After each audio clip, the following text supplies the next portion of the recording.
The funeral should have been simple: a flag-draped casket, a 21-gun salute, the quiet dignity of men and women who knew what it meant to lose one of their own.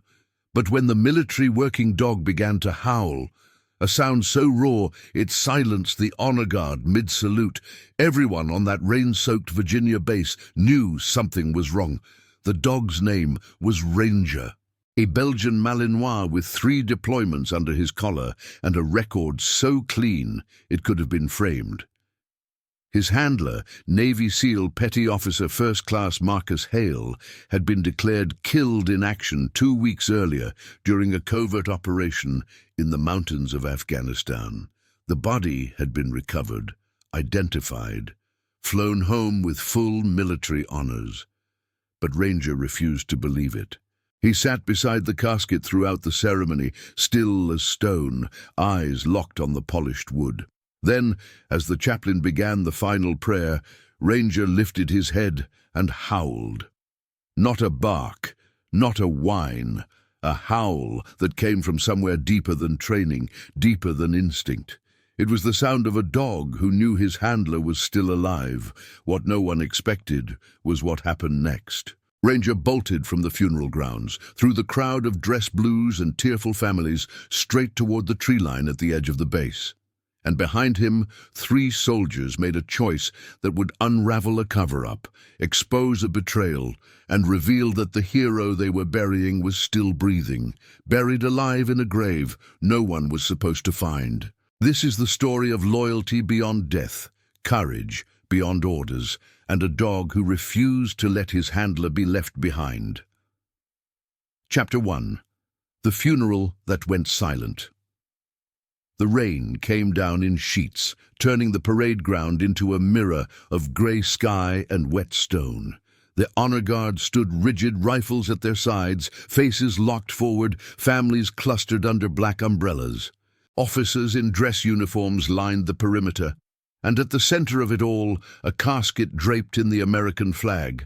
Petty Officer First Class Marcus Hale, Navy SEAL, 32 years old, killed in action during Operation Sandstone Ridge, a mission so classified that even his family didn't know where he'd died. The official report said he'd been caught in an ambush, that his body had been recovered by an extraction team, that he'd died a hero, but Ranger didn't believe it. The dog sat beside the casket, his dark eyes locked on the wood beneath the flag. His posture was perfect, back straight, head high, ears forward. He hadn't moved since the ceremony began, not when the chaplain spoke, not when the commanding officer stepped forward to present the folded flag to Marcus's mother, not even when the honor guard raised their rifles for the salute. Lieutenant Commander Sarah Voss stood at the edge of the formation, watching the dog. She'd been Marcus's team leader for 2 years. She'd trained with him, deployed with him, trusted him with her life. And she'd signed the report that declared him dead, but something about Ranger's stillness made her chest tighten. The chaplain's voice carried across the wet ground. "We commit the body of Petty Officer Marcus Hale to his final rest, honoring his service, his sacrifice, and his unwavering dedication to—" Ranger howled. The sound cut through the rain like a blade. It wasn't a bark or a whine. It was primal, mournful, defiant, the kind of sound that made every soldier on that parade ground freeze. The honor guard faltered mid-salute. The chaplain stopped speaking. Marcus's mother looked up, tears streaming down her face. Ranger howled again, louder this time, his body trembling with the force of it. Lieutenant Voss stepped forward, her hand instinctively moving toward the dog. "Ranger, stand down." But Ranger didn't stand down. He turned his head toward her, his eyes sharp and clear, and then he did something no one expected. He bolted, straight through the crowd, past the commanding officer, past the honor guard, past the rows of soldiers and families who stumbled back in shock. He ran toward the tree line at the edge of the base, his black and tan body disappearing into the rain. Lieutenant Voss didn't think. She ran after him. Behind her, 2 voices shouted in unison, "Wait! Sergeant First Class David Chen and Corporal Mia Torres, both members of Marcus's former unit, broke formation and sprinted after her. The funeral fell into chaos. Officers barked orders. Families turned toward the tree line. The commanding officer raised his hand, silencing the confusion. "Let them go," he said quietly. "That dog knows something we don't." And deep in the mountains of Afghanistan, in a shallow grave covered with stones and sand, Marcus Hale opened his eyes in the dark and tried to breathe. Chapter 2. The Trail That Shouldn't Exist. Lieutenant Voss crashed through the tree line, her dress shoes slipping on wet leaves. The rain hammered down, turning the forest floor into mud. Ahead of her, Ranger moved like a shadow, fast, focused, never hesitating. Behind her, Sergeant Chen and Corporal Torres kept pace, their uniforms already soaked through. "Voss!" Chen shouted. "Where the hell is he going?" "I don't know," she yelled back, "but he's not stopping." Ranger didn't slow. He ran with purpose, his nose low to the ground, his ears pinned back. He wasn't chasing a scent from the funeral. He was following something older, something burned into his memory. They ran for 10 minutes before Ranger stopped. The dog stood at the edge of a maintenance road that cut through the back of the base, a route used by supply trucks and rarely patrolled. Ranger's sides heaved, his breath visible in the cold air. He turned his head toward Lieutenant Voss and barked once. She knelt beside him, her hand resting on his wet fur. "What is it, boy? What are you trying to tell us?" Ranger barked again, sharper this time, and then he moved toward a drainage culvert half hidden by overgrown brush. Corporal Torres stepped forward, pulling out her flashlight. "There's something here." She shone the light into the culvert. At first it looked empty, just concrete and standing water, but then the beam caught something metallic, a dog tag. Lieutenant Voss reached in and pulled it out. The chain was caked with mud, but the engraving was still legible. "Hale, Marcus J. USN Opos." Her breath caught. This isn't possible. Sergeant Chen crouched beside her, his face tight. That tag was supposed to be with his body, in the casket. "Then whose body is in that casket?" Torres whispered. Ranger barked again, insistent now. He moved past the culvert, deeper into the woods, his nose pressed to the ground. Lieutenant Voss stood, her jaw set. "We follow him. Now." They ran again. This time, Ranger led them off the maintenance road and into dense forest. The terrain grew rougher, roots and rocks hidden beneath wet leaves. The rain never stopped. After another 20 minutes, Ranger stopped again. This time, he stood at the edge of a small clearing. In the center was a freshly disturbed patch of earth, about 6 feet long, 3 feet wide. The kind of patch that looked like someone had dug, then tried to cover it up. Lieutenant Voss's stomach turned. "Chen, Torres, start digging." They didn't hesitate. Chen pulled a folding shovel from his pack. Torres used her hands. The dirt came up easily, too easily. 3 feet down they hit fabric. Military-issue canvas, the kind used for emergency field burials. Lieutenant Voss knelt beside the hole, her hands shaking as she pulled the fabric back. Inside was a body, male, dressed in tactical gear, face obscured by dirt and decomposition, but the dog tags around his neck were clear. Hale, Marcus J. Ranger, howled again, but this time it wasn't mournful. It was triumphant, because the body in the grave was breathing. Chapter 3. The grave that held a pulse. Lieutenant Voss froze. Her mind struggled to reconcile what her eyes were seeing with what should have been impossible. The body in the grave, Marcus Hale's body, was breathing, shallow, labored, but breathing. "Chen!" she barked. "Get him out, now!" Sergeant Chen dropped into the hole, his hands moving fast as he cleared dirt from Marcus's face. The SEAL's skin was pale, his lips cracked and bleeding. His eyes were closed, but his chest rose and fell in weak, uneven rhythm. Corporal Torres was already on her radio. "This is Torres. Emergency medevac request. We have a casualty. Navy SEAL, Critical condition, possible hypothermia and dehydration. Coordinates, belay that, Lieutenant Voss interrupted, her voice sharp. She looked at Torres, her expression grim. We don't know who put him here. If we call this in through official channels, whoever buried him alive will know we found him. Torres's eyes widened. You think it was one of ours? I think someone staged that funeral, Voss said, and I think they wanted Marcus dead. Chen lifted Marcus out of the hole, cradling him like he weighed nothing. Marcus's head lolled to the side, his breathing ragged. Ranger pressed against him immediately, whining softly, his nose pushing against Marcus's hand. Marcus's fingers twitched, his eyelids fluttered. Stay with us, Hale, Chen whispered. We got you. Ranger got you. Lieutenant Voss pulled off her jacket and wrapped it around Marcus's torso. We move him to the medical bay ourselves. No official report until we know who we can trust. Torres nodded. What about the funeral, the casket? Leave it, Voss said. Whoever's in that casket isn't Marcus, but someone went through a lot of trouble to make us think it was. They carried Marcus through the forest, Ranger leading the way. The rain had stopped, but the air was cold and heavy. Every step felt like a countdown. By the time they reached the medical bay's side entrance, Marcus's breathing had steadied. His eyes cracked open, unfocused and glassy. Ranger, he rasped. The dog barked once, sharp and clear. Marcus's lips pulled into the faintest smile. Good boy. Then his eyes found Lieutenant Voss. His voice dropped to a whisper. They tried to bury me, my own team. Voss's blood ran cold. Who, Marcus? Who did this? But Marcus's eyes closed again, his body going limp.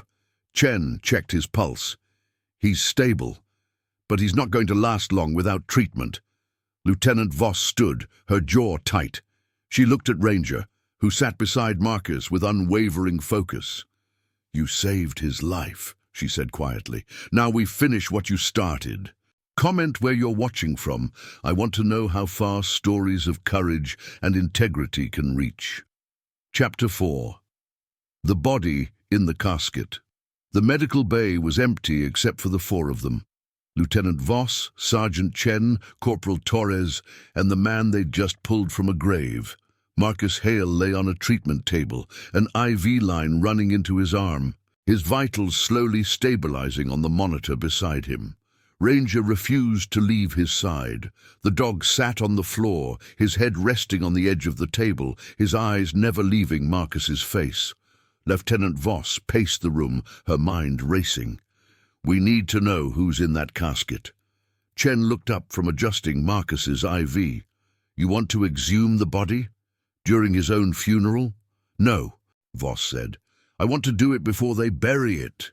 Torres frowned. The ceremony's over. They'll be moving the casket to the cemetery within the hour. Then we don't have much time, Voss said. She turned to Chen. Can you stay with Marcus? Not a problem, Chen said, but if someone comes looking for him. They won't, Voss interrupted, because officially he's dead. And if anyone asks where we are, we're still searching for Ranger. Torres nodded. Let's move. They left the medical bay through the side entrance, moving quickly across the base. The funeral grounds were nearly empty now, just a few maintenance crew members folding chairs and clearing equipment. The casket sat on a wheeled platform near the chapel, waiting for transport. Lieutenant Voss approached the funeral director, a civilian contractor named Mr. Brennan. He looked up, surprised. Lieutenant, I thought you'd left with the others. We need to see the body, Voss said. Brennan's face went pale. I'm sorry, ma'am, but that's highly irregular. The family has already... This isn't a request, Voss said, her voice dropping to a tone that left no room for argument. Open the casket. Brennan hesitated, then nodded slowly. He moved to the casket and unlocked the latches. The lid creaked open. Lieutenant Voss and Corporal Torres stepped forward. The body inside was dressed in a Navy SEAL dress uniform. The face was partially obscured by the angle of the head, but the build was similar to Marcus's. Same height, same frame, but the hands were wrong. Voss leaned closer. "Look at the fingers." Torres squinted. "No calluses. Marcus's hands were covered in them, from ropes, from weapons handling. These hands are soft." Voss reached into the casket and carefully tilted the head. The face wasn't Marcus's. It was close, similar bone structure, similar skin tone. But the nose was different, the jaw was different. And when Voss pulled back the collar, she found what she was looking for. No scars. Marcus had a scar on his collarbone from a training accident 3 years ago. This body didn't. "This isn't him," Voss said quietly. Torres's expression darkened. "Then who is it?" "Someone who was made to look like him," Voss said. She turned to Brennan. "Where did this body come from?" Brennan's hands shook. "It was delivered by the extraction team. They said it was recovered from the mission site. I never questioned it." "Who signed off on the identification?" "Captain Mercer," Brennan said. "He's the one who confirmed the body matched the dental records." Lieutenant Voss felt her stomach drop. Captain Mercer had been Marcus's commanding officer. He'd been the one who delivered the news to the family. He'd been the one who organized the funeral. And he'd been the one who signed the report declaring Marcus dead. "Seal the casket," Voss said. "And don't tell anyone we were here." Brennan nodded quickly, closing the lid with trembling hands. Torres followed Voss as they walked back toward the medical bay. "If Mercer's involved, this goes higher than we thought." "It has to," Voss said. "Someone staged an entire funeral. Someone buried Marcus alive in the woods. And someone put a body double in that casket to make sure no one asked questions." "What do we do?" Lieutenant Voss stopped, her jaw set. "We wake Marcus up, and we make him tell us what happened on that mission." Chapter 5. The Mission That Never Happened. Marcus Hale's eyes opened slowly, his vision blurry at first. The ceiling above him was white and sterile. Medical equipment beeped softly to his left, and pressed against his right side, warm and solid, was Ranger. He turned his head, wincing at the pain in his neck. The dog's dark eyes met his, and for a moment Marcus couldn't speak. He just reached out with a shaking hand and ran his fingers through Ranger's fur. "Hey, boy," he whispered. His voice was raw, his throat burning. "You found me." Ranger's tail thumped once against the floor. Lieutenant Voss stepped into view, her arms crossed. "Welcome back, Petty Officer." Marcus blinked, trying to focus. "Voss, where?" "You're on base," she said. "In a medical bay that officially doesn't have you logged, because officially you're dead." Marcus's jaw tightened. "They buried me." "They tried," Voss said, "but your dog had other ideas." Marcus closed his eyes, his breath shuddering. "How long was I down there?" "We don't know," Sergeant Chen said from the corner of the room. "But based on your condition, at least 36 hours. "Jesus," Marcus muttered. He tried to sit up, but his body screamed in protest. Chen moved forward, helping him ease into a sitting position. Lieutenant Voss pulled a chair close. "Marcus, I need you to tell me what happened, the real story, not the one in the official report." Marcus stared at her for a long moment, then nodded slowly. Operation Sandstone Ridge was a lie. Torres, who'd been standing by the door, stepped forward. "What do you mean?" "The mission was real," Marcus said. "We were sent to extract a high-value target from a compound in the mountains. But when we got there, the target wasn't an enemy combatant. It was a defector, a CIA asset who wanted out." Voss frowned. And Captain Mercer ordered us to eliminate him," Marcus said. His voice dropped. "He said the asset knew too much, that bringing him back would compromise ongoing operations. He ordered me to put a bullet in his head." The room went silent. "I refused," Marcus continued.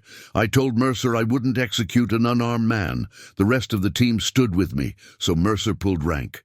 He said if I didn't follow orders, I'd be court-martialed for insubordination. What did you do? Chen asked quietly. I recorded the conversation, Marcus said, on my personal device. Then I told Mercer I'd be filing a formal report when we got back. Voss's expression darkened. And that's when he decided to kill you. Marcus nodded. The ambush on the way back wasn't an ambush. It was staged. Mercer's team opened fire on us.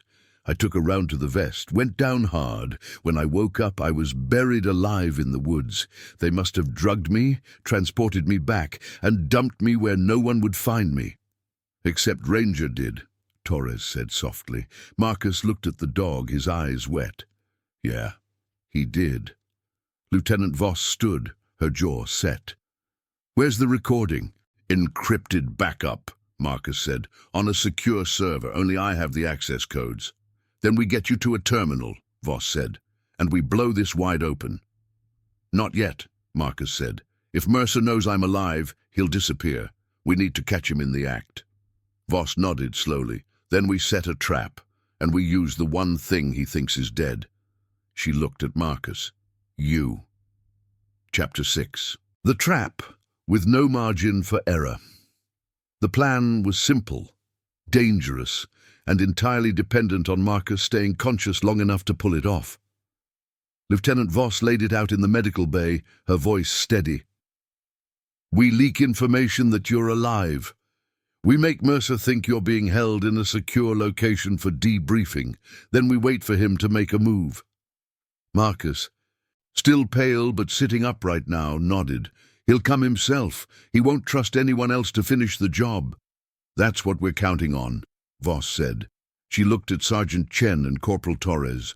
We'll need a false location, somewhere isolated, somewhere we can control.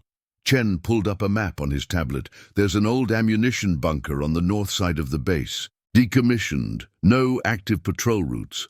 Perfect for a setup. Torres frowned. And if Mercer brings backup, then we make sure we have more, Voss said. She turned to Marcus. Can you walk? I can do more than walk, Marcus said, though his hands still trembled slightly. I can fight. You won't have to, Voss said. You just need to be bait. Ranger, who had been lying at Marcus's feet, lifted his head and growled softly. Marcus smiled faintly. He doesn't like that plan. Neither do I, Voss admitted. But it's the only way we expose Mercer without tipping off whoever else is involved. Marcus looked at Ranger, then back at Voss. Let's do it. 2 hours later, the trap was set. Marcus sat in the center of the old ammunition bunker, his hands resting on a metal table. A single overhead light cast harsh shadows across his face. Ranger sat beside him, alert and tense. Outside, Lieutenant Voss, Sergeant Chen and Corporal Torres were positioned in the darkness, weapons ready. They'd wired the bunker with audio and video surveillance. Every word, every movement would be recorded. Marcus's voice came through their earpieces. How long do we wait? Not long, Voss said quietly. The leak went out 20 minutes ago. If Mercer's watching the right channels, he already knows.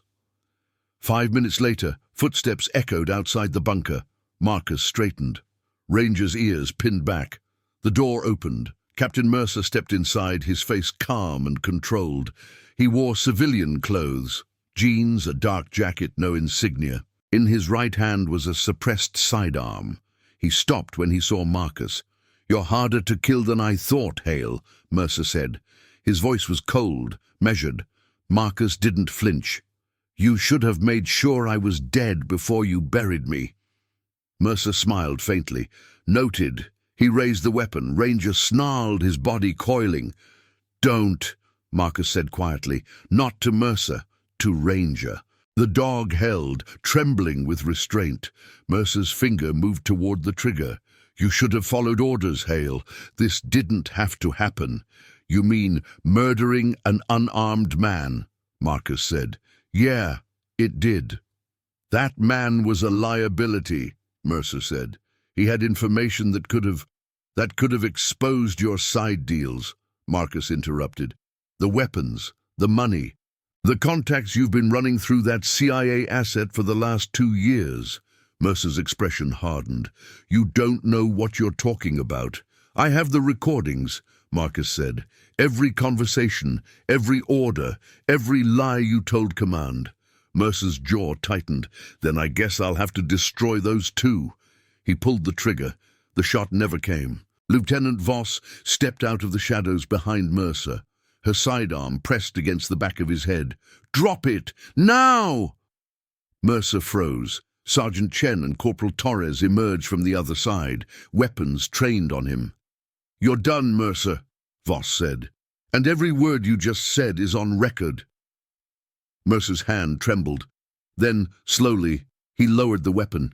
Ranger lunged forward, teeth bared, and clamped down on Mercer's wrist.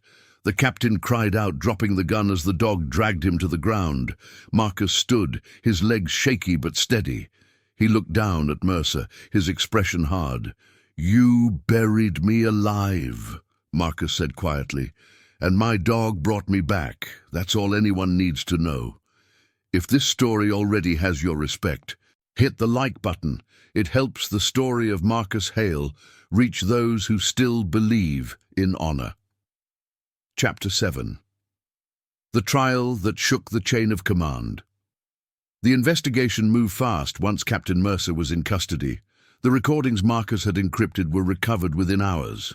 Detailed audio of Mercer ordering the execution of the CIA defector, explicit instructions to cover up the kill, and damning evidence of financial transactions tied to weapons trafficking. But the fallout went deeper than anyone expected. Mercer wasn't working alone.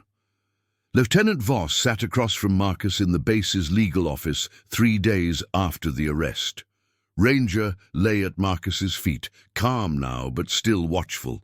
Chen and Torres stood by the door, their expressions grim. The JAG investigation has identified 4 other officers involved, Voss said, sliding a classified folder across the table. 2 logistics officers, 1 intelligence analyst, and a senior contracting officer. They've all been detained. Marcus opened the folder, his jaw tightening as he scanned the names. How long has this been going on? At least 3 years, Voss said. Mercer was using covert operations as cover to move weapons and cash through compromised assets. The defector you refused to kill was going to blow the whole network. So they staged my death to keep me quiet, Marcus said. And they would have gotten away with it, Torres added, if Ranger hadn't known better. Marcus looked down at the dog, his hand resting on Ranger's head. He always knows. Chen leaned forward. The trial starts in 2 weeks. Mercer's lawyers are already trying to discredit your testimony. They're calling it a personal vendetta. Let them, Marcus said. I have the recordings. I have the forensic evidence from the grave. And I have witnesses who saw what Ranger did at the funeral. Voss nodded. The dog's behavior is going to be part of the case. The prosecution wants to present it as evidence of Ranger's training and your bond. Proof that something was wrong from the beginning. He's not just evidence, Marcus said quietly. He's the reason I'm alive. The room fell silent. Lieutenant Voss stood. The base commander wants to meet with you tomorrow, officially to thank you, unofficially to discuss what happens next. What happens next, Marcus repeated. I testify Mercer goes to prison, and I get back to work. It's not that simple, Voss said. You've been through hell, Marcus. No one would blame you if you wanted to step back. Marcus's eyes hardened. I'm not stepping back, not when there are still people out there who think they can bury the truth. Voss held his gaze, then nodded. Then we finish this. 2 weeks later, the court-martial began.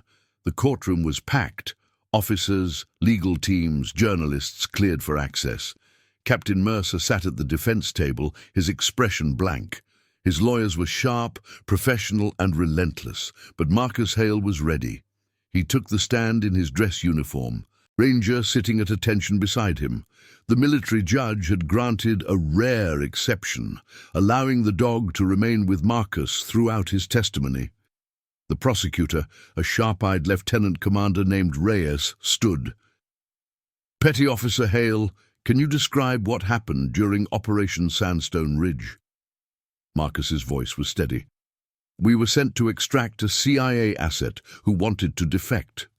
When we arrived, Captain Mercer ordered me to execute the asset instead of bringing him back." "And you refused?" "Yes, ma'am." "What happened next?" "I recorded the conversation.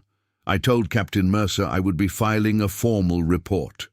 2 days later, he staged an ambush. I was shot, drugged, and buried alive in the woods."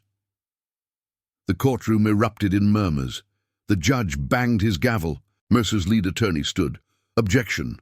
The defense contends that Petty Officer Hale's account is unverifiable and based on circumstantial evidence." "Then let's verify it," Reyes said. She turned to Marcus. "How were you found?" Marcus looked at Ranger.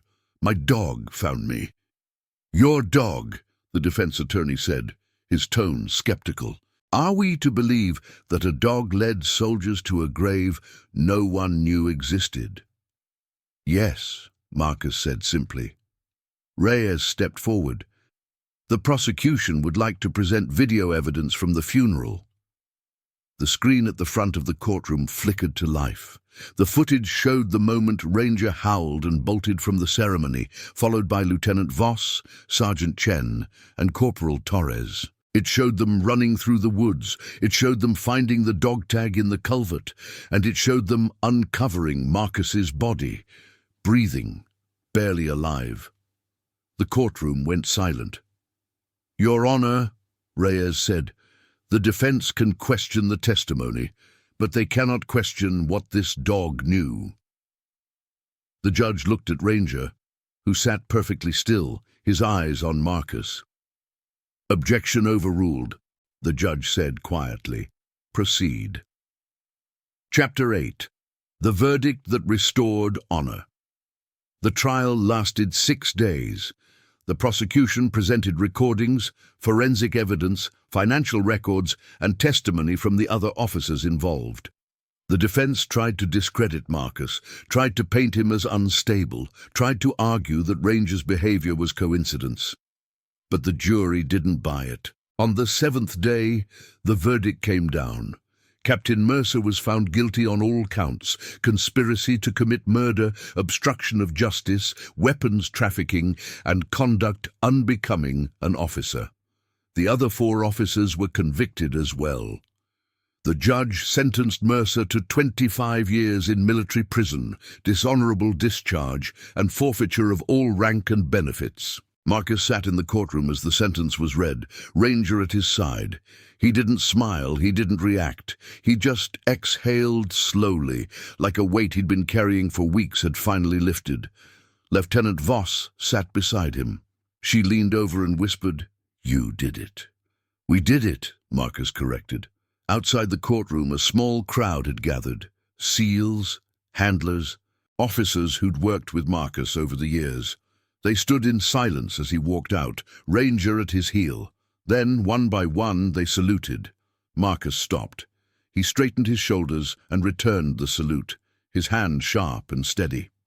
Sergeant Chen stepped forward, grinning. "Welcome back, Hale." "Good to be back," Marcus said. 3 weeks later, Marcus stood on the parade ground where his funeral had been held. The rain was gone, the sky was clear, and this time he wasn't the one being honored. Ranger was. The base commander, a stern woman named Colonel Hart, stood at the podium. In recognition of extraordinary service and unwavering loyalty, this command presents the Military Working Dog Commendation to Ranger Belgian Malinois, Handler Petty Officer First Class, Marcus Hale. She pinned the medal to Ranger's vest. The crowd erupted in applause. Marcus knelt beside Ranger, his hand resting on the dog's head. "You saved my life, boy, more than once." Ranger's tail wagged. Lieutenant Voss stepped forward, smiling. "What's next for you two?"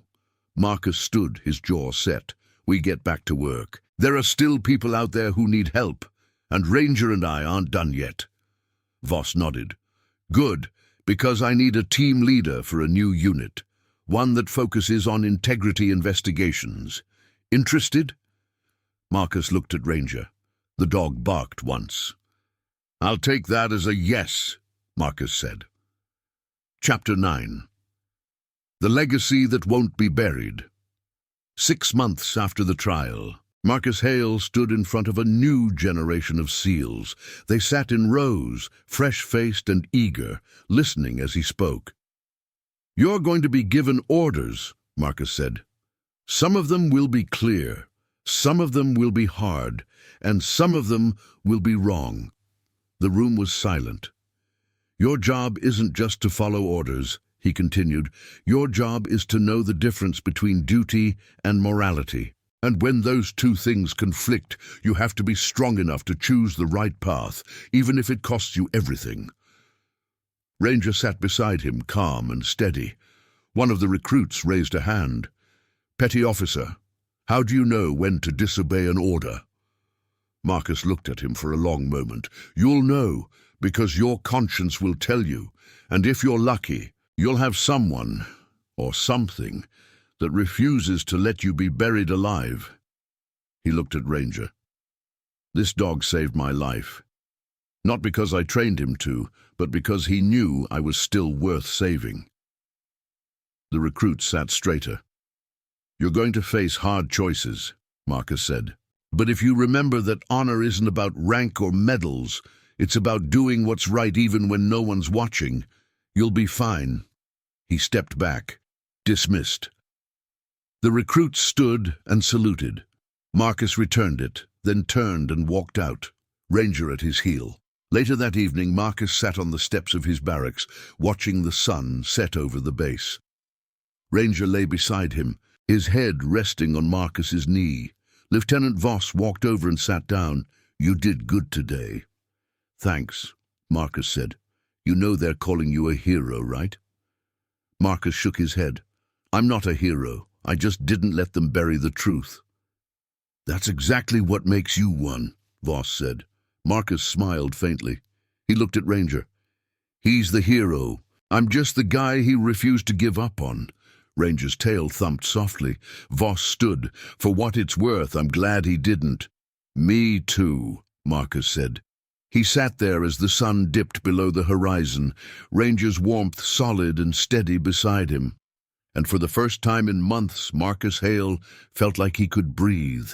Subscribe for more stories of loyalty, courage, and justice within the ranks. Thank you for watching the case of the SEAL's dog who refused to let his handler stay buried. See you in the next one.